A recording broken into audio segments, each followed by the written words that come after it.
ថ្ងៃនេះយើងមកសិក្សាពីមូលដ្ឋានគ្រឹះរបស់គណិតវិទ្យាដែលចំណុចទី1ដែលគ្រូលើកចុងមកថ្ងៃហ្នឹងគឺពាក់ព័ន្ធជាមួយនឹងការកែអ្នកសម្មបេក្ខគណិតបងប្អូនធ្លាប់ឃើញលំហាត់ប្រភេទនេះហើយពេលខ្លះ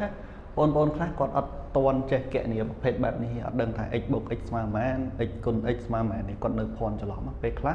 x បូក x ស្មើ x សគុណ2ក៏មានដែរឬមួយក៏គេហៅថា x ការ៉េហ្នឹងណាមុននឹងចូលទៅកណនីលំហាត់នេះគ្រូចង់មកកំណត់ចំណាំឲ្យគ្នាយើងស្គាល់មួយចំនួនដែរឥឡូវយើងពិនិត្យមើលលើចំណាំយើងពិនិត្យមើលបែបនេះ 1x 1x កន្លែងនេះគេអត់សរសេរ1មកទេគេសរសេរ x យកមកមានថា x ហ្នឹងមានមេគុណមកវាគឺ1ដល់ពេលមួយទៀតគឺ x ការ៉េ 1x ការ៉េក៏គេអត់សរសេរមេគុណ1មកដែរគេសរសេរតែ x ការ៉េមកទេនេះដូចកន្លែងនេះអញ្ចឹង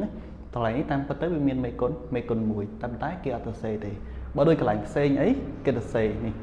ដូច 3x ការ៉េមេគុណ3គេសរសេរប៉ុន្តែបើមេគុណ1គេអត់ដែរសរសេរមកទេមួយទៀតដក x ដក 1x អញ្ចឹងណាដក 1x គេសរសេរគឺគេកំណត់សរសេរដក x យកមកគេអត់សរសេរដក 1x មកទេនិយាយទៅមេគុណ1គឺគេអត់សរសេរទេហើយឥឡូវយើងមកមើលប្រភេទបែបនេះម្ដងគឺ x បូក x អញ្ចឹង x បូក x គឺស្មើ 2x ដល់ពេលមួយទៀត x គុណនឹង x គឺស្មើជាមួយនឹង x ការ៉េកន្លែងនេះហើយគឺដែលជាកន្លែងដែលសិស្សគាត់អាសាច្រឡំអញ្ចឹងចាប់ពីថ្ងៃហ្នឹងទៅគ្នាយើងអាចថារៀនចំណាំមើលហើយរៀនកណនីវាថាx បូក x ស្មើ 2x x គុណ x ស្មើ x ការ៉េណាដល់ពេលមួយទៀត x បូក1គឺយើងបូកអត់កើតទេដោយសារយើងអត់ស្គាល់តម្លៃ x ណាហើយមួយទៀតគឺ x ការ៉េបូក x ក៏យើងអត់ដឹងថាវាស្មើប៉ុន្មានទេដោយសារតែយើងអត់ស្គាល់តម្លៃ x វាទេឥឡូវយើងមកធ្វើការកណនីកសោមពេជ្រគណិតរបស់យើងទាំងអស់គ្នាយើងដឹងហើយ x បូក1ក៏បូកអត់កើត x ការ៉េបូក x ក៏បូកអត់កើតដោយសារស្វ័យគុណយើងខុសគ្នាប៉ុន្តែបើ x បូក x យើងបូកគ្នាកើត x ការ៉េសុំតោះ x គុណ x ស្មើ x ការ៉េអាហ្នឹងយើងគុណគ្នាកើតឥឡូវយើងមកមើលការកណនីកសោមពេជ្រគណិតរបស់យើងការកណនីកសោមពេជ្រគណិតបែបនេះគឺវាអត់មានអីពិបាកទេយើងពិនិត្យមើលនេះអានេះវាមាន 7x បូក2ដក 3x បូក7អញ្ចឹងកន្លែងនេះយើងយក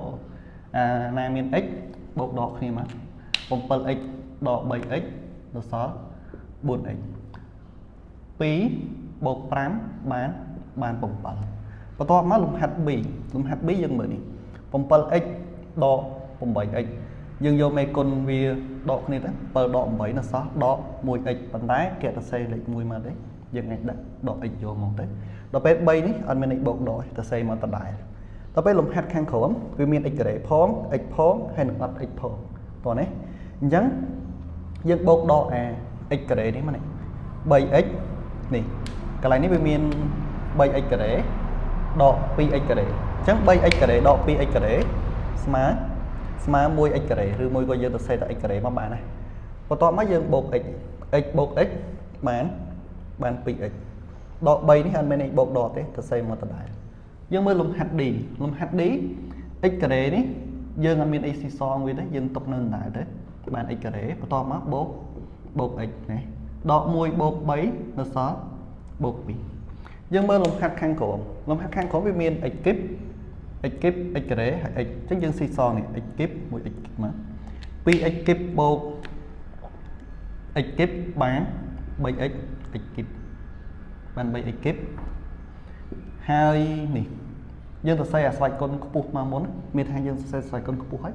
ដេញចុះទៅក្រោមឥឡូវយើងមកមើល x សគុណ2 x សគុណ2វាមាន6ទេអញ្ចឹងបាន 5x សគុណ x សគុណ2x នេះយើងឲ្យមានស៊ីសងសរសេរវាដដែល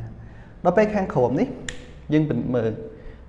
x ការ៉េនេះវាមានតែមួយតួទេអញ្ចឹងយើងសរសេរវាមកដដែលមកបាន x ការ៉េដោយឡែកយើងមើលនេះ